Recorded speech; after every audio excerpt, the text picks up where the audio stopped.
Serius Mas, saya ingin bertanya, bagaimana cara bisa lepas dari jeratan hutang? Dari Jeratan hutang. Gimana Mbak, kalau misalnya kan banyak itu saudara-saudara kita yang ada masalah soal begitu, nasihatnya gimana Mbak? ya melatih ketenangan aja, Melatih melatih ketenangan. ketenangan. Jadi kan tidak gampang. Terus berlatih untuk tenang, berlatih untuk tenang. Tidak berarti masa bodoh ya, berlatih untuk tenang. Nah ini mencari orang yang bisa membimbing untuk mencari ketenangan.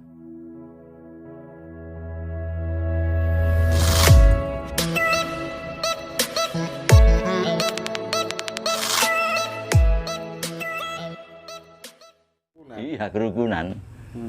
Tidak berarti harus memusuhi agama, enggak. Jadi semua agama itu dianggap sama, silakan berbeda, tapi bentuknya itu pluralis. Iya, jadi Toleransi saling memahami. luar biasa, Iya, ya. saling memahami. Bukan sekedar toleransi, saling memahami. Iya. Itu. Jadi harus diartikan sesuai dengan keadaan zamannya. Jadi muara daripada keyakinan dan agamanya adalah kerukunan. Iya. Outputnya kerukunan gitu Mbak. Iya. Iya.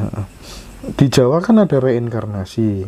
Semisal Mas punya anak, terus anak Mas mirip sekali sifat tingkah laku wajah dengan leluhur Mas yang sudah tidak ada.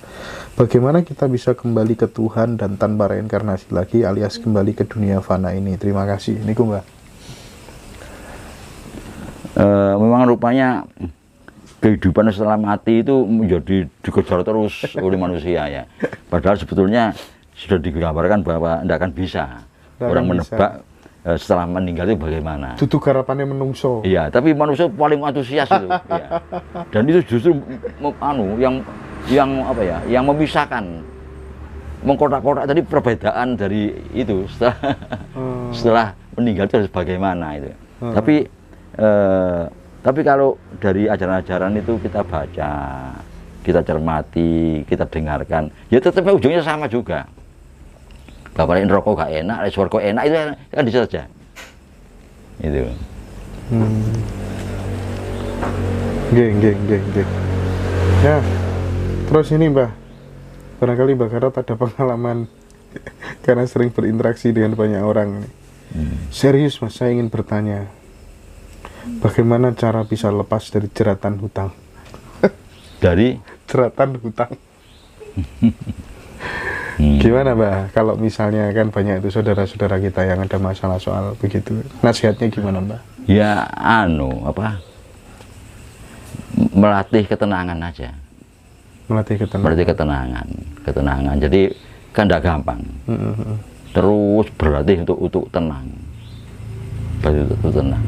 Tidak berarti masa bodoh ya, berlatih untuk tenang. Nah ini mencari orang yang bisa membimbing untuk mencari ketenangan. Oke, kalau sudah tenang gimana Mbak? Nah di sini karena spiritual yang berbentuk seperti ini, hening, semedi, meditasi dengan ketenangan ini nanti apa yang dirasakan, apa yang diperoleh itu yang bisa merasakan hanya yang bersangkutan. Hanya yang bersangkutan yang bisa merasakan itu. Tapi jalan terbaik adalah mencari tenang. Iya, dengan ketenangan itu akan timbul pemecahan. Tidak tahu. Dia sendiri nanti yang dia sendiri yang akan merasakan, ya. Karena petunjuk itu langsung pada dia, tidak terhalang oleh apa-apa. Petunjuk ya langsung dari yang maha sonor itu, langsung pada dia. Ini. Dan itu kayaknya kasus kayak gitu banyak juga teman-teman yang bisa bangkit gara-gara mendapatkan petunjuk itu ya Pak Kadang. Begitu, iya. Ini logis jawabannya, luar biasa. Karena umumnya kan tidak mencari tenang, Mbah. Umumnya itu mencari jalan pintas, bukan pesugihan, tapi orang. Jadi yang dianggap orang pinter, yang dianggap dukun, padahal kiai di segala macam gitu didatangi. Bagaimana ini supaya jeratan hutang saya bisa selesai ini?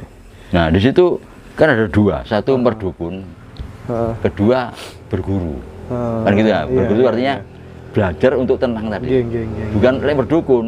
Nah, diberi syarat untuk bisanya entah dapat rezeki besar untuk nyaur utang dan sebagainya itu. Kan itu. Oke. Saya pikir itu Mbak Gatot. Mas Darul, monggo dilanjutkan sebentar. Beberapa hal mungkin bisa ditanyakan. Nggak apa-apa ya, lanjutkan ya. Kita ada gantian ya. Iya. Ya nanti kalau saya nggak bisa gantian.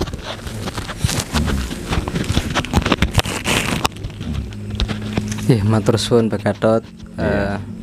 Berkaitan tadi bahwa peristiwa kali Jawa lan kejawen Mbak Gatot. Bagaimana sebenarnya? Berhubungan kali Jawa lan kejawen. Iya. Lah itu bisa diterangkan sedikit Mbak Gatot, perbedaan dari Jawa sama kejawen itu sama atau beda Mbak Gatot? Ciri dari paham kita itu ndak fanatik pada istilah. Dibuat sama bisa, ndak ya bisa, itu hanya istilah aja. Oh ini ajaran kejawen, oh enggak ini ajaran Jawa. Maksudnya kalau kejawen itu campuran. Dari Jawa enggak, itu hanya kita saja, hanya istilah aja, sama saja. Jadi cirinya dari ajaran Jawa itu enggak fanatik kepada satu istilah. Siapapun istilahnya, asal barangnya itu ya itu, barangnya itu, bukan pada namanya. Intinya sama gitu. Iya. Terkait ajaran yang ada di dalamnya, terus ilmu-ilmunya juga sama gitu. Iya. Jadi materinya yang penting itu. Terus sama itu Pak. Tadi dijelaskan bahwa datangnya agama terus ajaran itu kan untuk kerukunan Pak Gatot ini. Iya. Di Jawa sendiri kan banyak aliran juga. Iya. Nah itu ketika aliran-aliran di Jawa itu tidak, mungkin ada beberapa yang tidak sependapat sehingga memunculkan bintik-bintik ketidakrukunan. Itu menurut Mbak Gatot pripun, Mbak? Ada ajaran orang berpendapat bahwa ada ajaran yang mengganggu titik kerukunan kan gitu ya. Iya. Loh, ini kembali kepada tadi Bung Karno kan mengatakan semua tantangan yang ada ini, semua pertanyaan yang ada selama kita merdeka dan seterusnya ini jaga dalam sejarah. Nah, oleh karena itu coba sekarang yang harus jujur, bagaimana sih kedatangan bangsa-bangsa dari luar itu, dari Cina, dari India, dari Arab, dari Eropa ini tujuannya apa? Pertama itu apa? Ini dulu apa menyebarkan agama atau mencari nafkah? Nafkah. Nah ini kalau ini ketemu diyakini selesai sudah. Itu. Ya tujuan utama memang dagang kok, Pak. Nah itu apa? Nggak perlu ditutupi, nggak perlu gitu.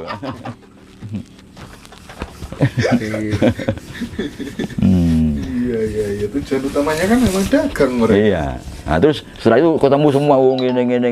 Di sejarah ketemu semua itu. Di sejarah. Ini salah satu ajaran di Jawa itu kan ada yang namanya muksa, Mbak Gatot nggih. Bisa dijelaskan sih Mbak Gatot, menurut panjenengan muksa itu seperti apa Mbak Gatot? Wah, ini saya sebetulnya tidak bisa menjelaskan itu, cuma kalau ngiro-ngiro, tapi dasarnya tadi itu orang kan kalau sudah bicara tentang hidup setelah mati itu selalu tidak sama. Kata-kata muksa itu sendiri berbeda loh, tiap orang mengartikan itu berbeda itu. Makanya terus sebenarnya kuncinya kan gampang, kuncinya itu. Nah, kayak gini loh sebenarnya kalau mau ya. Ciri ya dari manusia itu bahwa dia masih hidup, raga ini masih hidup, ada zat hidup di dalamnya, kan jelas ada. Kalau ciri ini tidak ada, dia akan mati. Tanda ini tidak ada, dia akan mati. Apa ada hilangnya tanda ini tapi dia masih hidup? Nah ini yang harus direnungkan, harus direnungkan. Nah, tanda bahwa manusia itu masih hidup, misalnya dia tidur, loh, mati apa enggak ini sakit keras ini atau ini karena delok tanda satu ada, dua ada hidup ini, enggak ada tandanya. ada kehidupan di dalam ini. Nah ini terus akhirnya hidup lagi loh.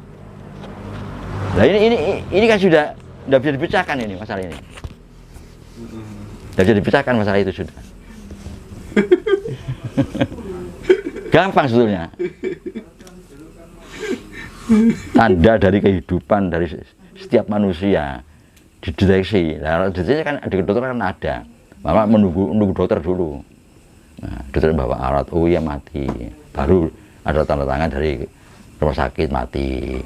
Kalau enggak loh, kok urip maneh ngene. Jadi Nah, pertanyaannya, kalau tanda tidak ada. Lu kok urip maneh 1 jam lagi lah ini. Misalnya terjadi. Lu opo tanda itu ada, kita manusia belum sampai ke situ. Atau memang tidak ada. Nah, ini baru nanti kalau orang menjelaskan ini akan paham apa muksa itu. Nah itu, kan itu. Lain waktu aja tuh Mbah, dibahas nah, secara khusus. Orang menjelaskan muksa, wong medis kita belum sampai ke situ. Itu gimana? Nah ini wah kacau ini sudah nanti kali terus. Oke, Mbak Gatot, terima kasih banyak atas waktu dan semua pencerahannya. Tadi banyak poin-poin penting yang harus didengar oleh teman-teman. Termasuk yang terakhir tadi, tujuannya adalah cari nafkah ya Mas. Jadi itu saya berharap ini benar-benar bisa dipahami teman-teman semuanya. Terima kasih banyak Mbak Gatot. Rahayu, Sagung Dumadi.